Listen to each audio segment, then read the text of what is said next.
Gentlemen, I hope we're all staying safe and healthy, especially as we're getting closer to the availability of the vaccine and hopefully the end of this pandemic. Well, my name is Dr. Ahmed Amin. I'm the Abbott Nutrition Area Medical Director for the Middle East, Africa, Pakistan region. I would like to welcome and thank you for this special event. It's a special event, and why not? Since our guest speaker tonight is the author of the most famous cited research article on the human milk oligosaccharides, and we all know it and read it, which is the Every Baby Needs a Sugar Mama. So tonight, it's with a great honor and a pleasure, we do have Professor Lars Bode. Professor Lars Bode is the professor of Pediatric in the division of Neonatology and the division of Gastroenterology, Hepatology, and Nutrition, and the Larsen Rosenquist Chair of Collaborative Human Milk Research and the director of Larsen Rosenquist Foundation, Mother Milk Infant Center at the University of California, San Diego. Dr. Bode has been working on the human milk oligosaccharides for over 20 years. He received both his Master of Science and PhD degree in the nutritional sciences from the Justus Liebig University in Germany, completed a predoctoral fellowship at the Institute of Child Health, University College London, United Kingdom, following a postdoctoral fellowship at the Sanford Burnham Purdue Medical Discovery Institute, California. Dr. Bode joined the University of California in San Diego, where he's leading the research program dedicated to investigating the human milk oligosaccharide biosynthesis and functions with potential benefits for infant health and development. Dr. Bode has published over 100 peer-reviewed articles on human milk oligosaccharides, including the 2012 review, the most famous one, the human milk oligosaccharide, Every Baby Needs a Sugar Mama, which has become the most cited research article in the field of human milk oligosaccharides. Dr. Bode also is the recipient of the 2012 award from the International Society for Research in Human Milk and Lactation, the recipient of the 2013 Norman Kretschmer Memorial Award in the Nutrition and Development from the American Society for Nutrition, and in 2014 Bioseri Award in the Experimental Animal Nutrition from the American Society for Nutrition. Please welcome Professor Bode, and a quick comments. The recorded version from this webinar meeting will be available starting from tomorrow at 10 a.m. and will be available till Monday, 10 a.m.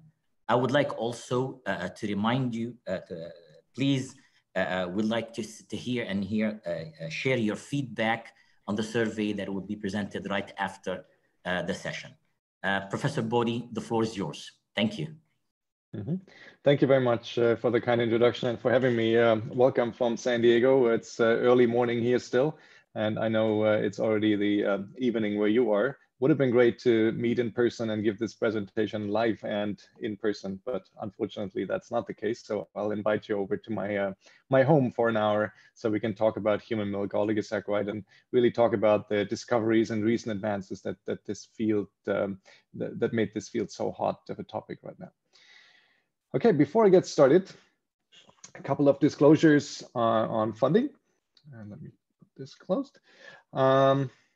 And then we dive right in.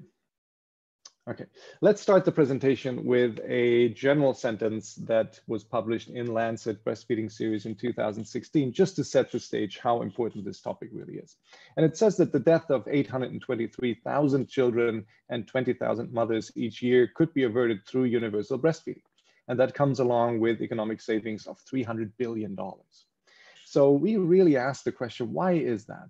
What is in human milk that makes it so powerful to save lives? And how does this all work? How does this work on a molecular level?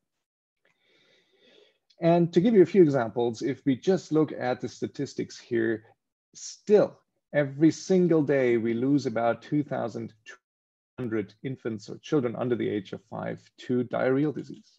On the other hand, we know that children who are breastfed have a substantially lower risk of suffering and dying from infectious diarrhea, as well as respiratory infections, which of course is very timely right now in the times of this pandemic.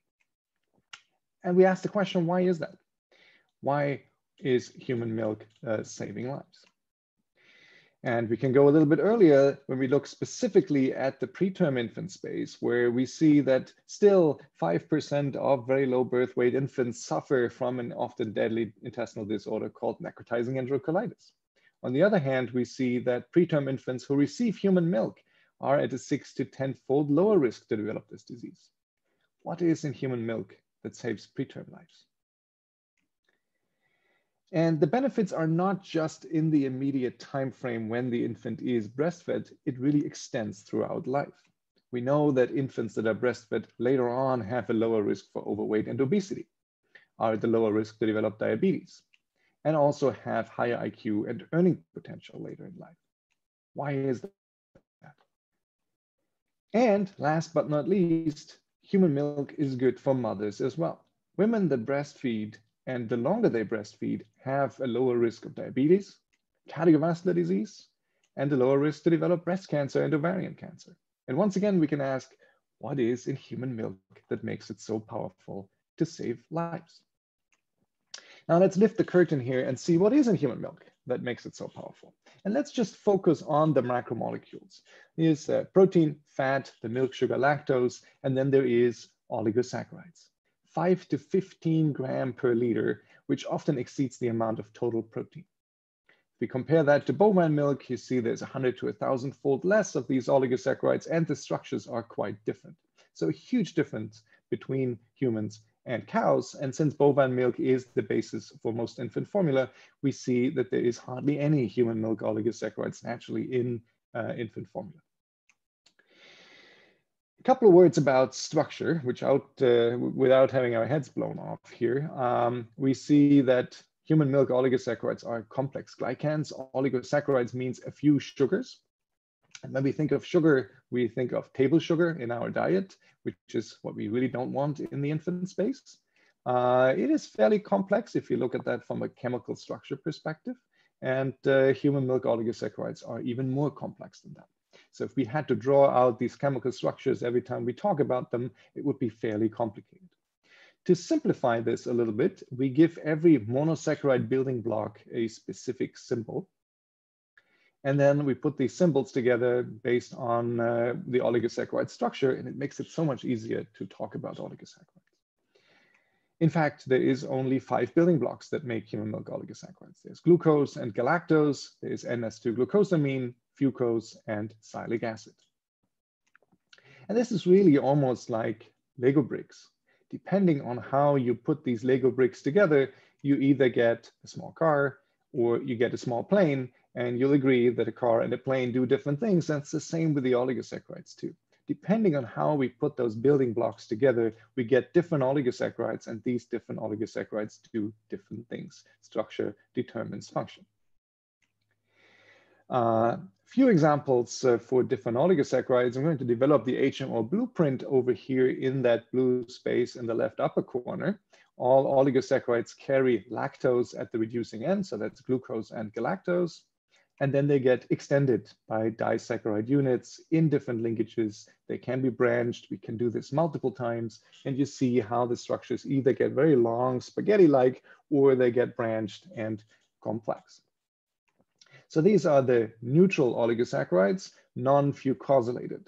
Now, what does that mean? Well, they're non-fucosylated because some other oligosaccharides can contain fucose. So we can add fucose in different linkages to either lactose alone, and then we get 2-fucosylactose, 2-FL, or 3-fucosylactose, 3-FL, or we add fucose in different linkages to this growing complex backbone, and depending on where we put the fucose, we get different structures, although the backbone may be the same. So these oligosaccharides we call the neutral fucosylated oligosaccharides. They contain fucose. Now, why are they neutral? Because we can also add sialic acid. Sialic acid contains a carboxyl group that introduces a negative charge, and the carboxyl group makes it slightly acidic.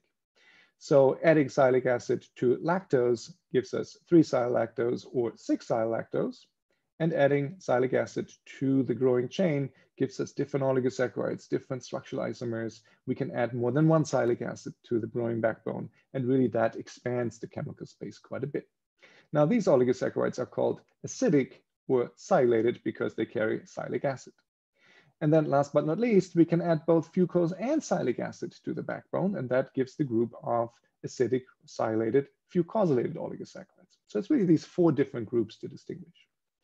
Overall, we have about 150 to 200 different oligosaccharides that we have identified so far. And most importantly, every mom makes a different set of different oligosaccharides in different concentrations.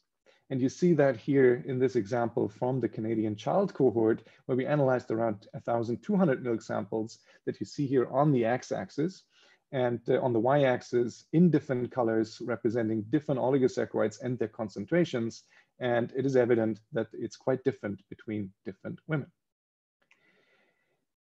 And it is not just the total concentration, it's really the composition of these oligosaccharides. So the relative abundance of different oligosaccharides to each other is also very different from mom to mom. So it's almost like a thumbprint where different oligosaccharides are present in the milk of different moms. However, it's remarkably constant over the short period of time. So here you see samples taken at a daily interval from the same mom, and the oligosaccharide composition, each oligosaccharide in different color, is remarkably constant over this 1-week period. If you go down an even finer resolution and you take milk samples every hour, you see even during the course of a day, oligosaccharide composition is remarkably constant.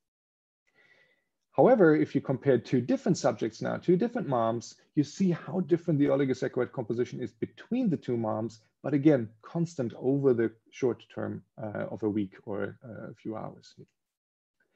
This is a different way of representing human milk oligosaccharide composition. Here, this represents HMO data from about 10,000 milk samples that we've analyzed. And you see that every dot in this 3-dimensional space, that is a principal component analysis, represents 1 milk sample and the oligosaccharide composition within. The closer those dots are in this 3-dimensional space, the more similar the oligosaccharide composition in those 2 samples. The further apart those dots are, the more dissimilar or different the oligosaccharide composition. And these samples were collected from spaces around the world. So here comes our first multiple choice question. Select all statements that are correct. First one is, HMOs are the 3rd most abundant solid component of human milk. B, HMOs are complex sugars. C, so far 150 to 200 different HMOs have been identified. D, bovine milk contains more HMOs than human milk. And every person synthesizes the same set and amount of human milk oligosaccharides. So I give you a few seconds to answer this. And I do the same thing here on my screen as well.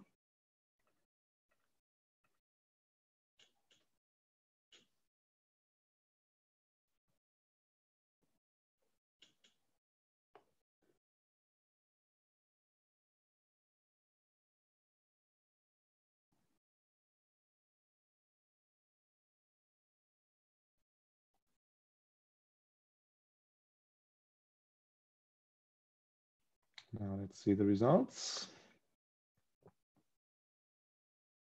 Okay, so we see 3 different answers here have about the same response, which is true because you can have multiple correct answers, and those 3 answers are indeed correct. So let me close this here and show you the correct answers. Yes, HMOs are the 3rd most abundant solid component of human milk, and they are complex sugars. There are 150, 200 different ones. And there is more in human milk than there is in bovine milk. So D is incorrect. And every person has a very distinct set of human milk oligosaccharides. It's not the same between different mothers. So E is also not correct. All right, let's move on. So we see oligosaccharide composition is different between different moms. And one of our research focus areas really is what drives this variation? What maternal drivers contribute to this variation in oligosaccharide composition? Second, of course, we want to know what these oligosaccharides do to infant health and development.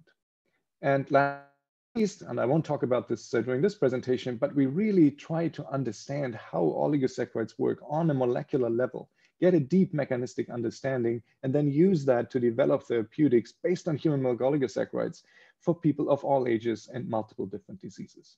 So that's a very hot area of research as well, to apply human milk oligosaccharides that we know are safe for human consumption to other areas of human health.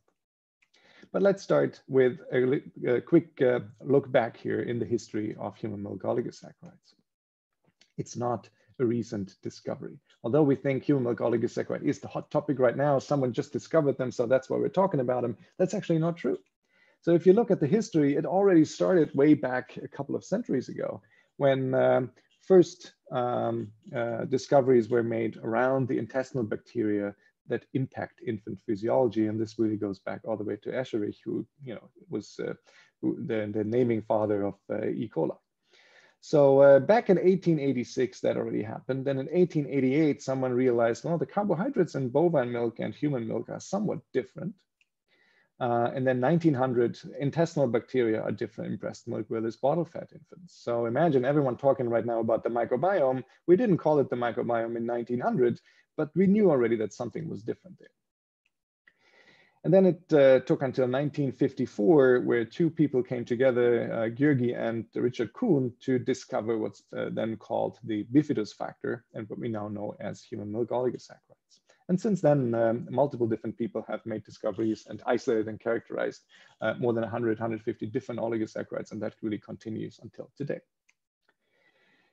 So let's talk about the maternal drivers. So bringing this back, these different oligosaccharide compositions in these over 10,000 milk samples in a principal component analysis, and you see already that there is somehow these two different clouds that are forming on the left and on the right. Right, so there's almost two HMO lactotypes where oligosaccharides are split in the middle, and then so 70% on the right side and 30% on the left side. So what really determines this dramatic difference in oligosaccharide composition? Again, this is collected from different parts around the world, and we can now start to highlight samples that, for example, were collected in Canada compared to samples that were collected in India for a different project. And since these were all analyzed with the same analytical platform, we can really compare those samples with each other. And you see that, yes, there is a difference. The Canadian sample cluster more on the bottom, the India samples cluster more on the top, but this doesn't explain this left and right cloud distribution. This explains the left and right cloud distribution. Now, what is this? And this is what we call the secretor and the non-secretor milk type. And just to say this up front, this does not mean that the people that are in the non-secretor group don't secrete any milk, or they don't secrete any oligosaccharides. It's just that the oligosaccharide composition in secretors and non-secretors is dramatically different. And this is genetically determined.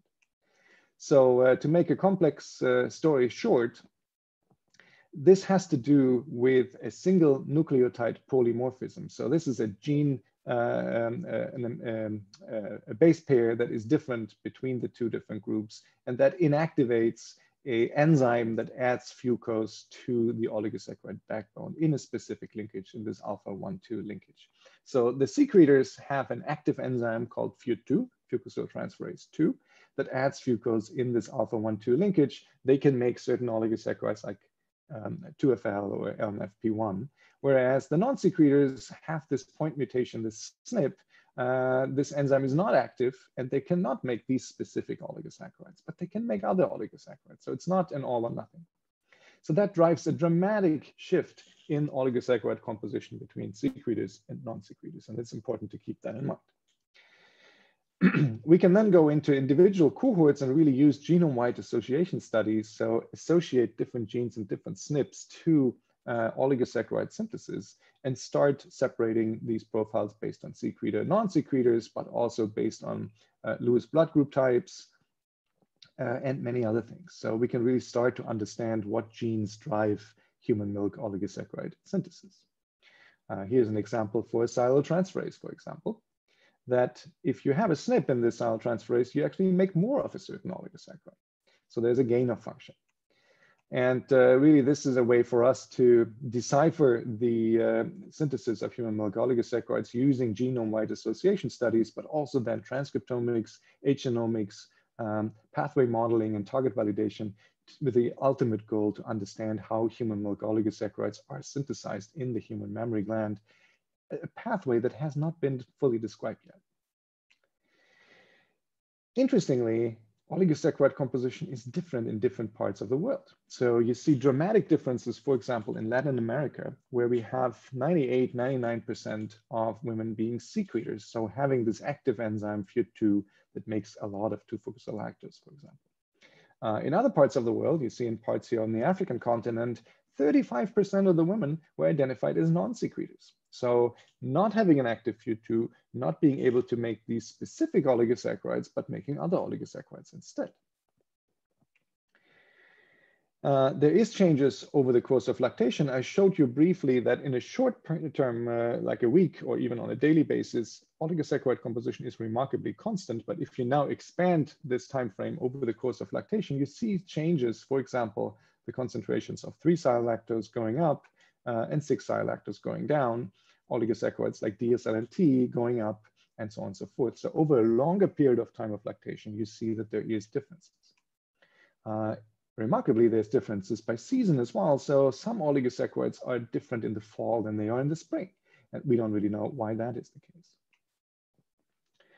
We also see that parity seems to have some influence on total oligosaccharide composition, meaning that if mom already had a baby before, her oligosaccharide concentration is slightly higher. That is independent of maternal age. So age does not contribute to this difference. And also mode of delivery does not impact oligosaccharides, whether you deliver by cesarean section or vaginal delivery, there is no difference in oligosaccharides.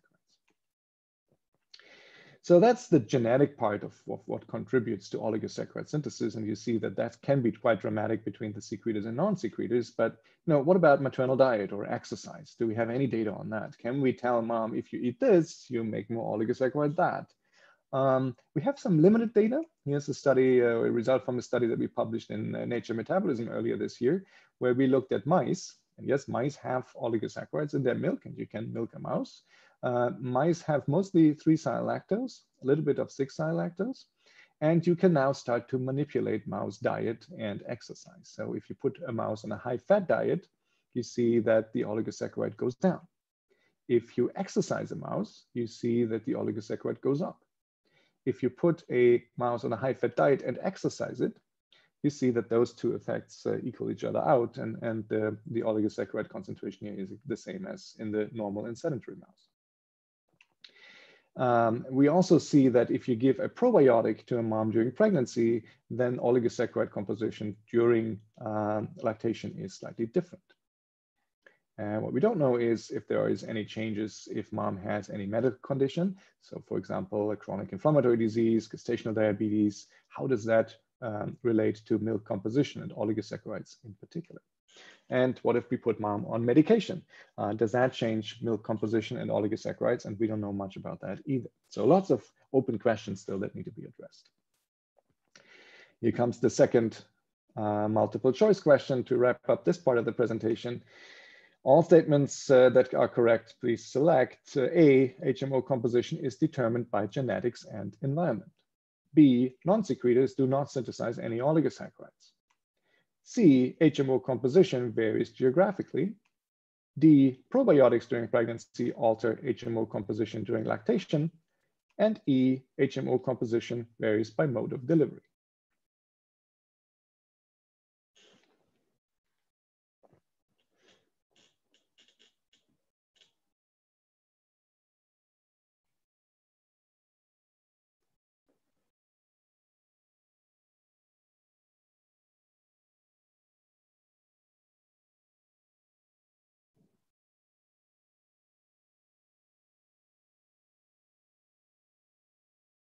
All right, curious to see your answers on this one.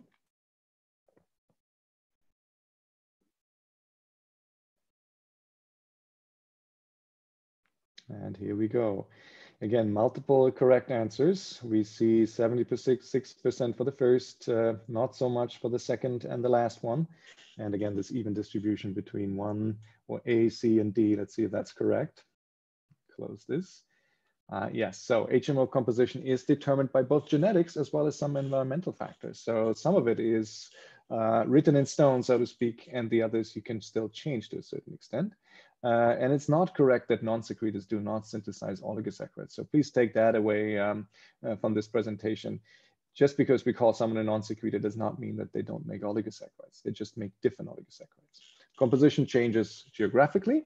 And we have seen that probiotics during pregnancy alter HMO composition during lactation, but there's no difference in the mode of delivery, so E is incorrect as well. Great. Oops.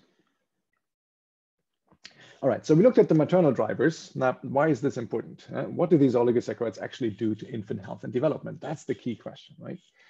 So let's move on and see, how do we study human milk oligosaccharides? Well, we start all the way in the pipeline with in silico studies. We do in vitro and ex vivo models.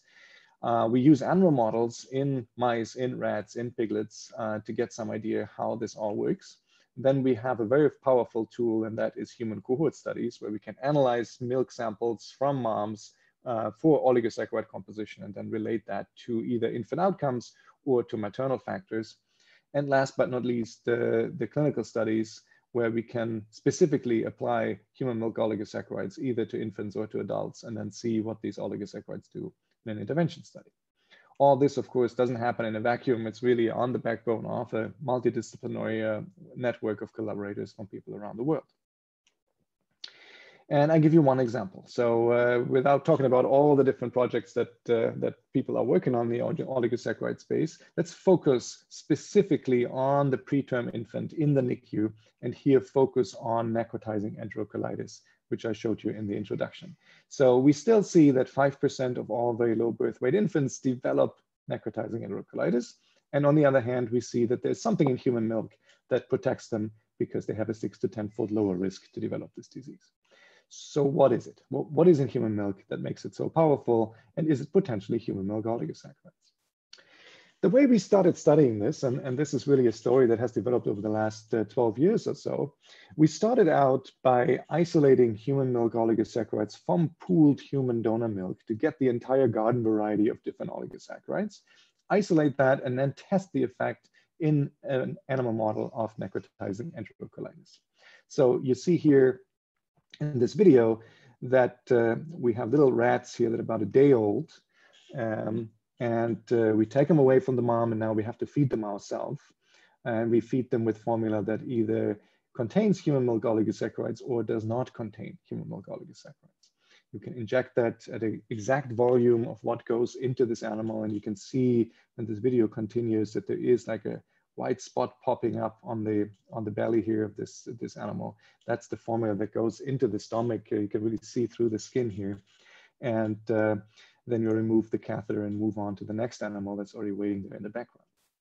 So we did that, and to our great surprise, we found that adding human milk oligosaccharides to infant formula increased survival of these animals dramatically. So we're looking at 4-day survival, 96 hours, due to necrotizing enterocolitis. DF is the dam-fed group, so that's the animals that stay with the mom. And then we have animals that we feed ourselves either with formula down here, and we lose about 25% of them due to NEC. And then formula that contains either galacto-oligosaccharides, which is not a human milk oligosaccharide, and human milk oligosaccharides up here in green. And adding human milk oligosaccharides increases your survival almost back to the dam-fed control. So that to us was absolutely stunning. And then we went further and looked in the intestine macroscopically, microscopically, and scored the intestinal slides here based on pathology that we see from 0 being a healthy intestine to 4 being a completely destroyed intestine. And you see that in the dam-fed group, so the animals that stayed with the mom, most of those intestines looked very healthy. In the formula-fed group, you can see that some of those sections were completely destroyed. Whereas if you then add human milk oligosaccharides in the very same formula that we used over here, you can reduce those pathology scores down to almost baseline level in the dam-fed control. And the galacto-oligosaccharides did not have that impact. Now, that was great. We then asked the question, well, which oligosaccharide is it? Is it every oligosaccharide? Is it all of the 150, or is it one specific one? And to go through that, we used what we call a multi-dimensional chromatography approach, where we separated the oligosaccharides first by charge. Remember, every sialic acid introduces a negative charge. And we found that the oligosaccharides with 2 negative charges, so 2 sialic acids, were most effective.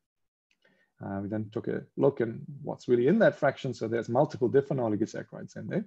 We then further fractionated that by size. So now we're taking a look at all the oligosaccharides that have 2 sialic acids, but they have individual length, different length. And we found that this oligosaccharide 2 here had the most significant effect. We then did structural elucidation on this specific oligosaccharide by both sequential exoglycosidase digestion as well as by linkage analysis, and put those pieces together, and in the end identified that the effective oligosaccharide looks like this. It's called DSLNT, which is short for disialyl lacto-N tetraose. So it's disialyl 2 sialic acids on the LNT backbone. We then further developed the chemical space around this molecule and really confirmed that this is the oligosaccharide that is effective. So if you remove one of the building blocks, for example, this oligosaccharide is no longer working. And then got, of course, the criticism, well, this is an animal model. How does this really relate to a human preterm infant? To address that criticism, we then designed our own mother-infant pair cohort in North America, where we recruited mothers and their very low birth weight infant in the NICU, collected milk samples of what went in these infants about every second day, analyzed those milk samples for oligosaccharides, and then saw, is there any difference in oligosaccharide composition with the milk that went into infants that developed NEC compared to those that did not develop NEC. So the hypothesis for this cohort study here was that infants who develop NEC received milk with less of this protective oligosaccharide DSLNT than infants who do not develop NEC. So we're specifically looking at human milk fat infants only. These are the different sites that participated, with San Diego being the prime. And to give you one example how the case control priming was done here, here's the case. So this is an infant, gestational age 29 weeks 2 days, birth weight, C-section delivery, African-American, and these are the 28 days where we had collected some milk samples. So whenever you see a number in this box here, that is where we had a milk sample available for analysis. Where you see these boxes that have an N in it, a red N, that means that this is the period when this infant had necrotizing enterocolitis.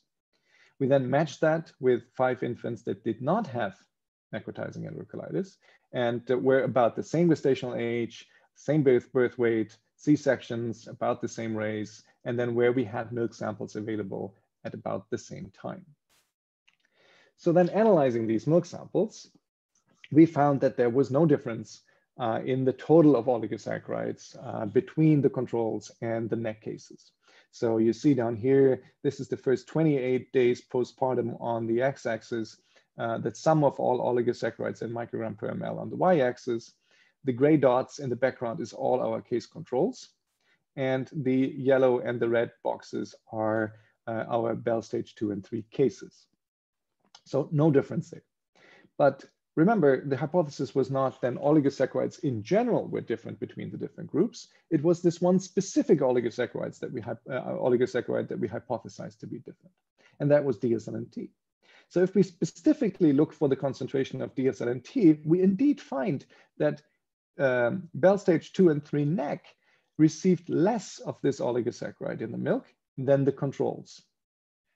And we can visualize this differently. So here we have our different cases in this study on the y-axis. On the x-axis is the time postpartum. Every time we have a colored box there, this is when we had a milk sample available to analyze. And the more red the box, the lower the concentration of this oligosaccharide compared to the controls. And you see that all of the boxes here are red, meaning that all samples that we analyzed that were given to infants that developed NEC had lower levels of DSLNT. That was not the case for other oligosaccharides. LSTB is very similar to DSLNT in it lacks this terminal sialic acid here. But just removing that sialic acid shows you that there is no significant association anymore or consistent pattern between this oligosaccharide and NEC. And that's true for all the other oligosaccharides we looked at. So if you model that, you really see that there is a highly significant association between DSLNT concentrations in the milk and infant developing NEC, to the point where you can actually develop threshold models. So you can say, well, take a milk sample. If the milk sample's concentration of DSLNT is over a certain threshold, here 207 microgram per ml, all the infants fall into the non-NEC category, so they were all controls. If we then move on to the next oligosaccharide and say, well, if DSLNT is lower than this threshold, then the next oligosaccharide becomes important. And here, if it's over that threshold, then there's mostly NEC cases and so on and so forth. So you can really start making decisions based on oligosaccharide concentration. So you can screen mom's own milk for insufficient DSLNT, and you screen also donor milk and human milk products.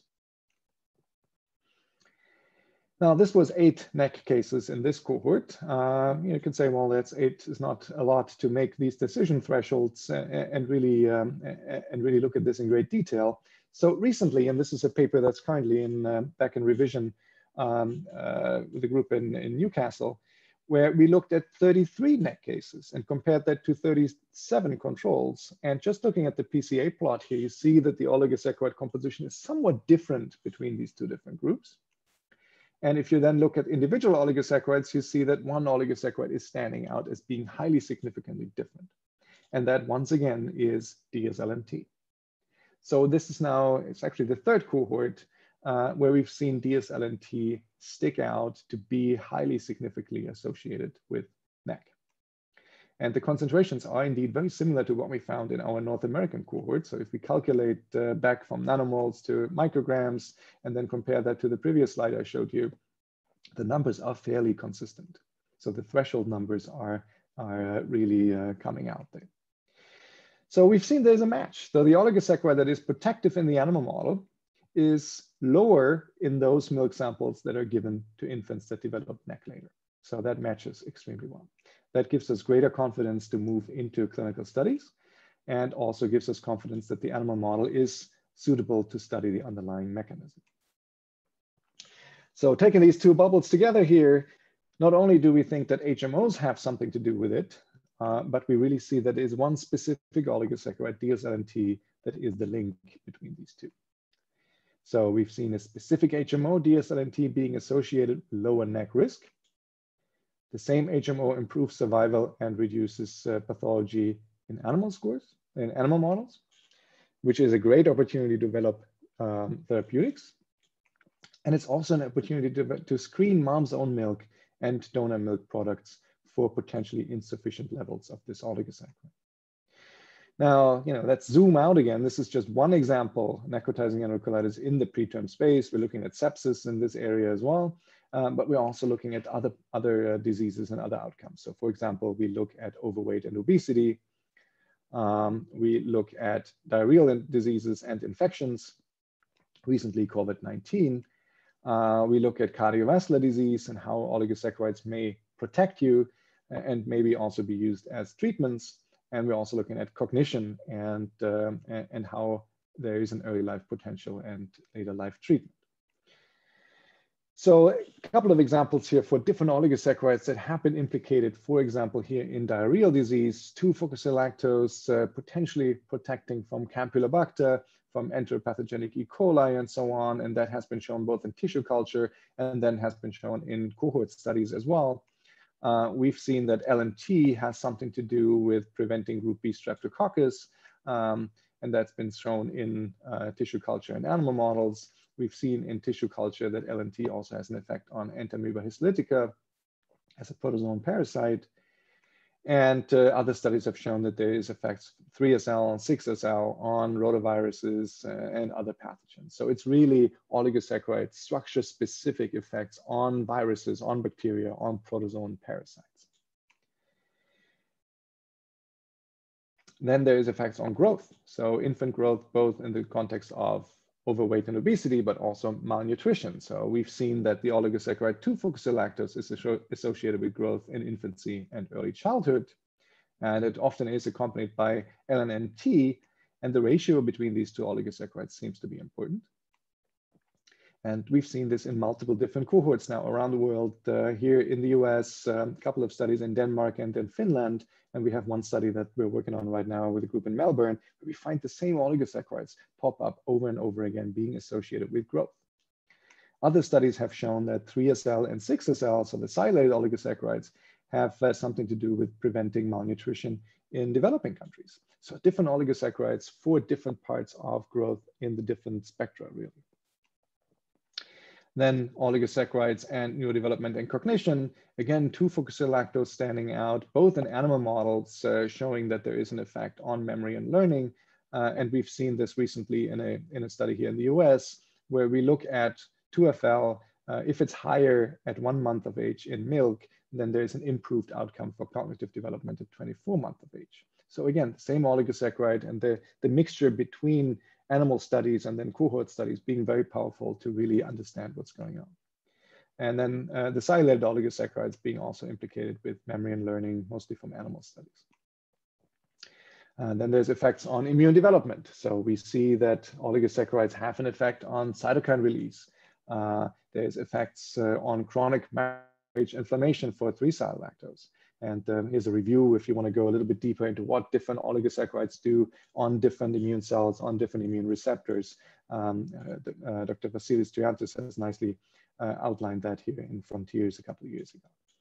And then what we also find quite often is that we need a mix of different oligosaccharides. So the ratio of different oligosaccharides fitting together when it comes to associations to, for example, cow milk allergy, to food sensitization, and to allergic disease. It's a paper that's coming out shortly. So it's really a mixture of different oligosaccharides, not individual structures that are responsible, but really the ratio of different oligosaccharides to each other. Okay, next, multiple choice question, and please select all statements that are correct. A, all oligosaccharides reduce NAC risk in preterm infants. A specific oligosaccharide called DSLNT reduces NAC risk. Specific HMOs can reduce bacterial infections. HMOs have no impact on the immune system. And HMOs are associated with allergic disease.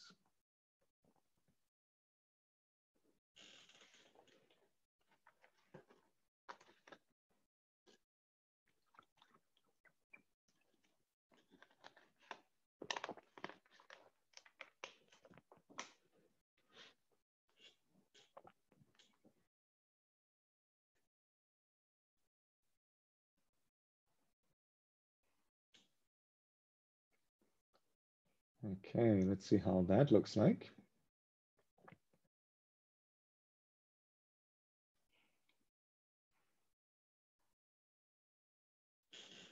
Very good. Let's see if that's correct. Close that. So what's the right answers? It says all oligosaccharides reduce NAC risk in preterm infants. That's not correct. It's specific oligosaccharides, and in this case, it's called DSLNT that reduces NAC risk. So it's not all oligosaccharides. It's really structure specific. Yes, specific HMOs can reduce bacterial infections. That's correct. And they do have an impact on immune system, either directly. So we know that individual oligosaccharides, since they are absorbed intact and make it in a fairly high concentration in the systemic circulation, have an impact on certain immune cells and shape the immune system that way. But they also, since they are prebiotics, can serve the immune system differently. And we'll come back to that in a minute. And we've also seen that HMOs are associated with allergic disease, not individual ones, but the mixture really makes the music there. Okay, let's move on from here. So how does this actually work? Let's talk about mechanism. How do oligosaccharides do all these wonderful things? And we strongly believe that they are more than just food for bugs. And I'll tell you what I mean by that. So first, let's see what happens to oligosaccharides when they go in. The infant gets the milk. Oligosaccharides are resistant to the low pH in the stomach and to the pancreatic and brush border enzymes.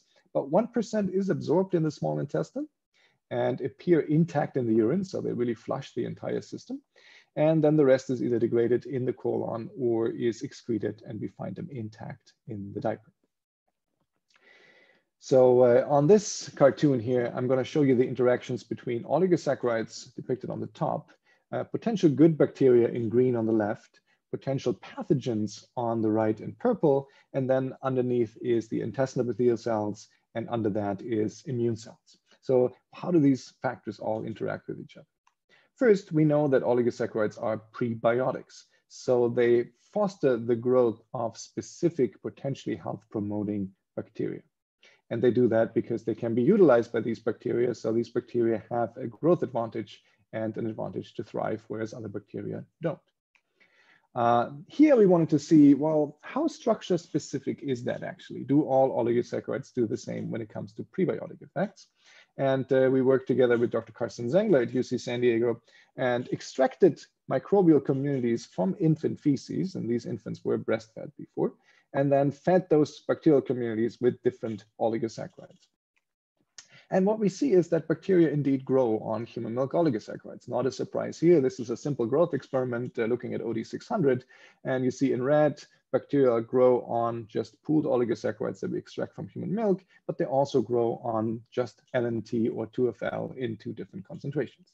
And in parallel, you can see that those oligosaccharides are consumed. So you measure the oligosaccharides in the tissue culture supernatant, and they're gone after a certain time. And that's when the growth stops. So the growth substrate's gone. And as a good scientist, you repeat this experiment a few times. And to our surprise, we found that that's not the case for all microbial communities that we isolate from all infants. So here is another infant where we used to isolate microbial communities from the feces. And yes, the bacteria grow on pooled oligosaccharides and they grow on LNT, but they didn't grow well on 2FL. And it took us a while to figure out why that is. So it turned out, and you can see that the oligosaccharides aren't consumed. So it turned out that mom A, so the mother for this infant A that breastfed this infant before, was a secretor.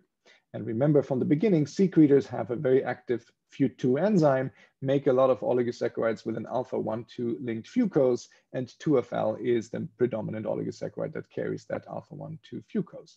So not only the infant, but also the microbial communities in that infant were already used to seeing a lot of 2FL, and they were able to metabolize it. Now, mother B here is a non-secretor. So that means that this mom has a SNP in this FU2 enzyme. She cannot make 2FL, and that means that the infant and the gut microbiome were not exposed to 2FL before. Those microbial communities had no clue what to do with 2FL.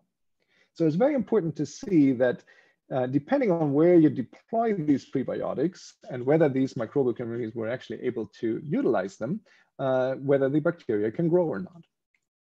But it's not just a question of growth. So here we're looking at growth of bacteria, right? So there can be any bacteria in this community, right? There can be just one bacterial strain that takes over in growth, or everyone is growing the same way. And that's very different, of course. So to take a little bit of a deeper look of who's actually in this community and what's growing, we did simple 16S sequencing. And again, you see in this 3-dimensional principal component analysis, that the closer those dots are together, the more similar the bacterial communities and their composition. So we start the culture here, we feed these microbial communities with pooled human milk oligosaccharides, and the community changes. So now there's more bacteria that can actually utilize these bacteria, these oligosaccharides that thrive and others don't. So you shift the community composition slightly, and that changes again after 48 hours. Then if you feed LNT, you shift the community to a different spot. So now different bacteria grow more than others, and that changes after 48 hours. And the same is true for 2FL. It shifts to a completely different spot in this space. So depending on what oligosaccharides you feed, you do get growth of the community, but the community composition is different. So different bacteria start to grow depending on what you feed them. And that's important because it brings it really back to the point that structure determines function. So it is important what oligosaccharides you feed. And that now is a great opportunity for us to develop targeted pre, pro, and symbiotics. I'm showing you this here in a couple of examples where we used human milk oligosaccharides. And what you're seeing here is chromatograms of how we visualize these human milk oligosaccharides. And you actually see 2 chromatograms here, but you can really only see one because they perfectly overlap. And this is in blue, the oligosaccharides without bacteria, and in black underneath, which you can't see right now, is the same oligosaccharides, but now cultured with bacteria with a probiotic. okay? So it turns out this probiotic cannot utilize any of these oligosaccharides. And you see oligosaccharides before and after still look the same. Now let's take a look at a second probiotic, different probiotic. Now you can see two different chromatograms here. You see that there is indeed differences. After the oligosaccharides were exposed to this bacteria, some of these oligosaccharides disappear, so they're utilized. And you can see that multiple of those are utilized, including DSLNT, which we identified to be protective against NAC. So some oligosaccharides disappear and other oligosaccharides pop up. So there is degradation products that we can now measure, right? So we can really start to see over time what kind of oligosaccharides are utilized by this specific strain. Now, a third example here, probiotic C, you see this specific probiotic goes clearly after LNT only. All other oligosaccharides remain intact. So LNT is gone, everything else is there. And when I say everything else is there, that includes DSLNT. DSLNT remains fully intact, so it has an impact on necrotizing enterocolitis. It will still have that, although we now give this probiotic that can utilize some of the other oligosaccharides. So this is great opportunities to develop probiotics and prebiotic mixtures that really go after specific oligosaccharides. But again, we think that oligosaccharides are more than just food for bugs. They do more than just feed certain bacteria. For example, they're antimicrobials. So they go after the bacteria that we don't want. And I give you an example here on group B streptococcus. I mentioned that earlier, that we see that if you add human milk oligosaccharides to group B streptococcus in culture, and that's the dotted line here on the bottom, group B streptococcus will not grow. And we identified that that is structure specific as well. So it's one specific oligosaccharide that's responsible for it. We identified the target on group B streptococcus, so we really understand the molecular mechanism behind it. And we're now studying whether that's true for other bacteria and other potential pathogens. Remarkably, these oligosaccharides synergize with commercially available antibiotics. So you would need less of an antibiotic in the presence of human milk oligosaccharides, which of course is great in the emerging crisis of antimicrobial resistance. So that's the antimicrobial effect. We also have antiadhesive effects. And what does that mean? So imagine you are a bacteria that swims around in the intestine, and there's quite a lot of movement really that wants to get you out at the other end. And you need to hold on somewhere, right? So if you really want to thrive in that environment, you need to hold on, you need to find your niche to be able to proliferate. And if you are a pathogen, ideally to invade and cause disease. So this initial interaction with intestinal epithelial cells happens on the surface where we have epithelial cells covered in sugar. All of our cells carry a very dense layer of carbohydrates called the glycocalyx. And bacteria are able to attach to these sugar molecules on your epithelial cells. And that allows them to really get a hold and find themselves in this niche here. Now, in the presence of human milk oligosaccharides, it turns out that human milk oligosaccharides look very similar to those structures on the glycocalyx. So they serve as soluble decoy receptors. Bacteria now bind to the oligosaccharides that come with the milk in large concentrations. They're no longer able to bind to the sugars on the epithelial cells, and they get washed out without causing disease. And we've seen this for multiple different pathogens, whether it's Campylobacter or in this case here, enteropathogenic E. coli, where we see that in the presence of human milk oligosaccharides, E. coli is not able to attach as well, but is also not able to cause lesions on these epithelial cells. So EPEC is known to really cause damage on epithelial cells. You can visualize that under the microscope.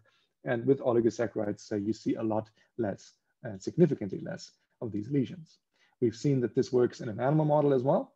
And we've in the meantime identified which oligosaccharides are responsible. We can synthesize them, retest them, and really go from identification all the way to having a potential therapeutic. Oligosaccharides also have an effect directly on epithelial cells, independent of microbes, but that can change the microbial environment. So there is molecules that are now excreted from the epithelial cells into the lumen that change microbial communities. And we also see that oligosaccharides have a direct effect on immune cells. So that also can backfire into the intestine. And that can be local, so within the gut, but since the oligosaccharides are also absorbed at a certain concentration, you find systemic effects as well. And we believe that this is really just the tip of the iceberg. There is a lot that is left to discover, a lot of opportunities in this field. Okay, one more multiple choice before we come to the end here. Again, select all correct statements. A, HMOs can act as prebiotics. Probiotics that utilize each and every HMO are the best. HMOs are more than just food for bugs. HMOs are digested by the infant. And E, intact HMOs can be found in the infant's urine.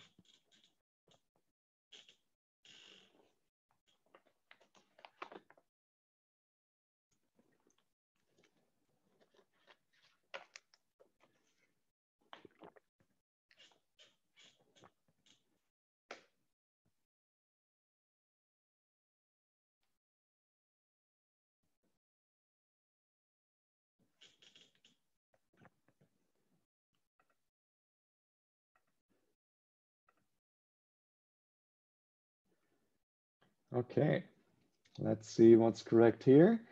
Most people go for A, B, and C. Let's see if that's correct. It's A, C, and E. So HMOs can act as prebiotics, but we don't really want to have all and each and every HMO be digested and utilized by bacteria because they are more than just food for bugs. So A and C are correct and B is likely not correct. They're not digested by the infant. So we don't have enzymes in our intestinal tract that can directly break down human milk oligosaccharides, but we can absorb them to a certain extent, and we can find intact human milk oligosaccharides in the infant's urine. Okay, so let's summarize and come to an end before we take questions. HMOs are the third most abundant solid component of human milk. It's a group of complex sugars, a group of glycans, and there's more than 150 different ones. We can separate them by either small and large oligosaccharides. So small would be something like 2FL, 3FL, 3SL, 6SL, but some of these molecules can become really large. So we can separate them by size. Some of them are sialated, so be acidic, and some of them can be neutral or non-sialated. Some can be fucosylated, some are non-fucosylated. So it's really different oligosaccharides that have different structures, different building blocks, and they all have different function. And that's really important. HMO structure determines their function. Not all oligosaccharides do the same. They're not digested by the host, in this case by the baby. So there's local effects in the gut as well as systemic effects after absorption. HMOs are prebiotics, but they can also be antimicrobials, antiadhesives, epithelial cell modulators, immune cell modulators, and potentially a lot more. They can affect outcomes like necrotizing enterocolitis, and I give you an extensive example there, but also infectious diseases, diarrhea, growth, neurodevelopment and cognition, immune system development, and immune response. And again, we really think that there is so much left to discover in this field. It's just the beginning. Although we already know about oligosaccharides for the last 120, 130 years, I think this is really the time of discovery right now where we can make really rapid advances. Sometimes you need specific individual oligosaccharides to be effective. And the best example, again, is necrotizing enterocolitis. If you take one of those building blocks away, the oligosaccharide is no longer effective. So highly structure specific, follows a dose response, and we see that those mechanisms are likely receptor mediated. So there is a receptor, one oligosaccharide fits in, no other oligosaccharide fits in. That receptor can be either on the host cell or on a microbe, and really facilitate these really structure specific interactions. But sometimes you need mixtures, and the composition profile is what really matters here. We've seen this in the cow's milk allergy, in the asthma space, and in the wheezing space, where it seems to be more the ratio, the relative abundance of different oligosaccharides that's important. And we can envision this as a mechanism where you need multiple different oligosaccharides that shape microbial communities. So you really have multiple different bacteria that prefer one oligosaccharide, another bacteria prefers another, and the concerted interaction is what matters. And the same is true on the immune system. You have multiple different immune cells, immune cell receptors, different oligosaccharides that interact with them, and the concerted interaction really drives the immune response in that way. So it's not just one oligosaccharide that matters, it's a mixture of them. And in any case, we need a combination of preclinical studies, cohort studies, clinical trials to really fully assess and validate the effects of oligosaccharides. And I'll leave you with that note and take questions. If you want to learn more about oligosaccharides, please visit our website, bodelab.com. And we're also on LinkedIn if you want to search for us there. Thank you very much.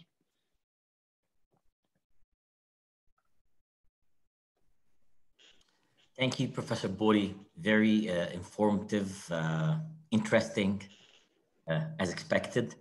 I do have a few questions here, so and I'm sure that more will be coming. So let's start. First question is, do HMO has any relation to the development of autistic spectrum disorders? Mm-hmm. That's a great question. I don't think we have any direct data that oligosaccharides have an effect on autistic spectrum disorders. However, you could argue that there's some data that links the microbiome to autistic spectrum disorder. So you could envision that oligosaccharides somehow prime a certain microbiome that then later increases or lowers the risk for autism or spectrum disorders. So I'm not familiar that there is any direct data that shows a link, but we can speculate that that might potentially be the case, but we don't have any data on that at this point. Okay, thank you. Second question from Dr. Ghulam from Jeddah. He's asking about any publication from the Middle East with the use of HMO in the preterm babies. Well, I'm not aware of any. I guess, do you have any idea, Professor Bode? I don't think we heard anything. No, not that I'm familiar with. Yeah. I think he continues with the question, qualifying this regarding to neck in babies. I'm not familiar that there is any other studies. So we've done a study in North America that I shared with you, then the new study that we've done with our colleagues in Newcastle in the UK. And then there's one study that I didn't mention, but highlighted in the references. That we did in South Africa, and every time we found this one oligosaccharide being significantly associated. So it seems to hold up in different populations. Yeah. Okay, and then after is he's wondering how the oligosaccharide DSLNT identified good bacteria and enhance them in the gut.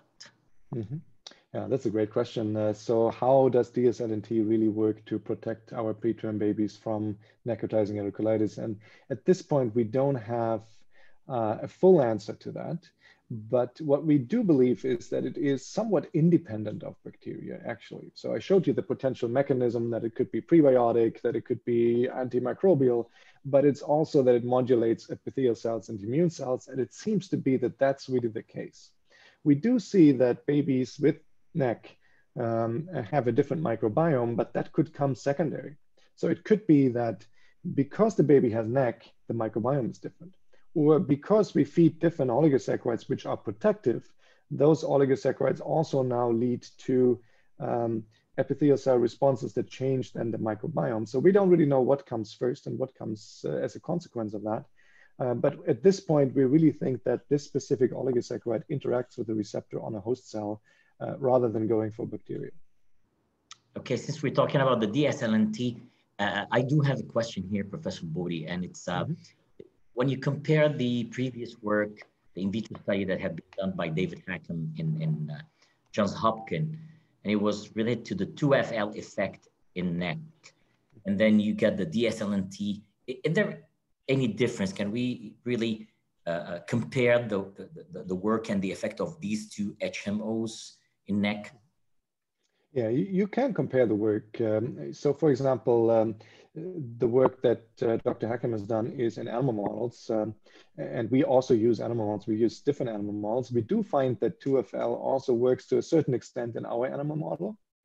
However, all the different cohort studies that we've done on human preterm infants show that there's an association with DSLNT, but not with 2FL. So the translation of 2FL doesn't seem to hold up in humans as well as it does in the animal models. And all the animal models are just that, they're a model, and they're not fully recapitulating for what happens in humans.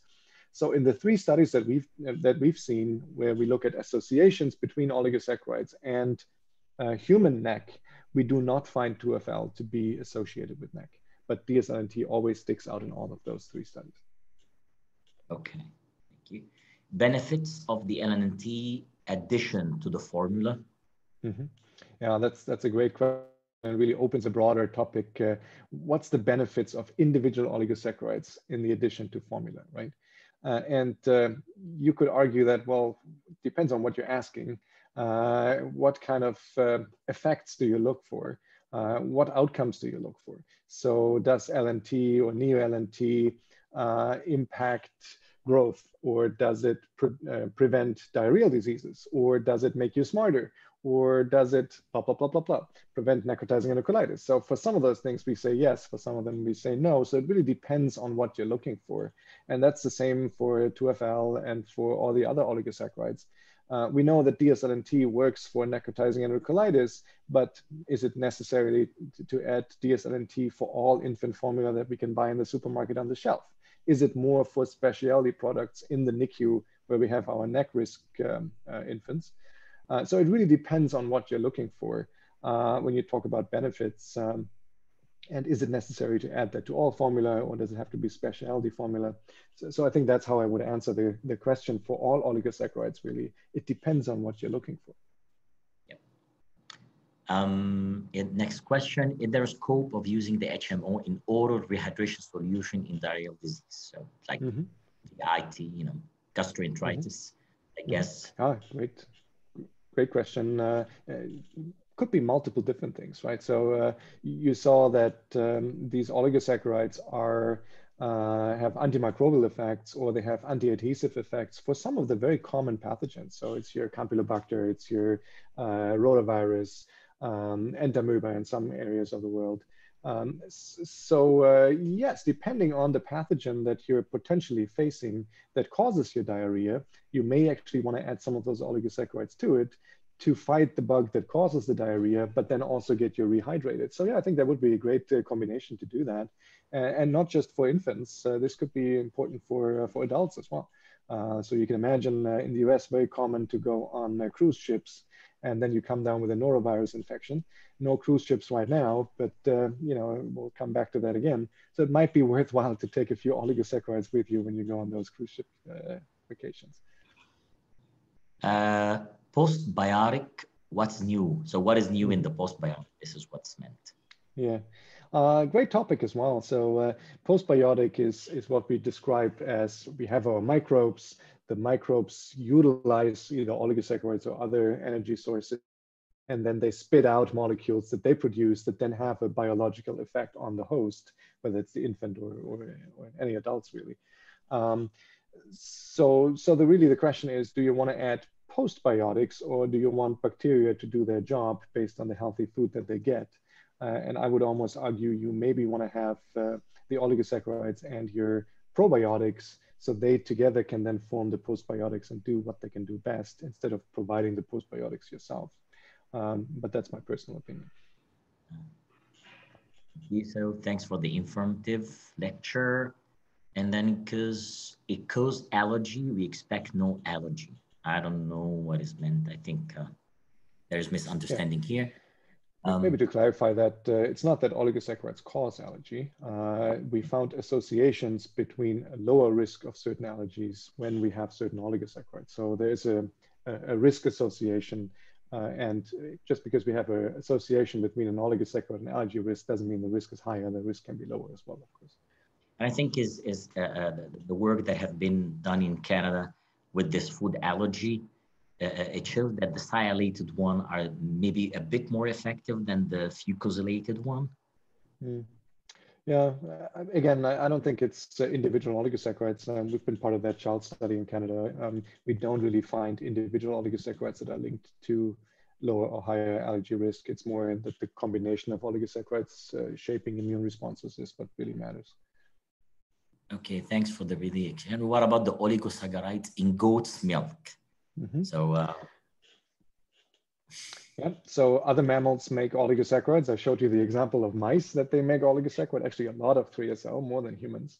We work a lot on together with our San Diego Zoo here, that's really world renowned, and to look at elephants and rhinos and all of other animals as well, what kind of oligosaccharides they make. And goats make oligosaccharides, and they make some very interesting ones that are silated.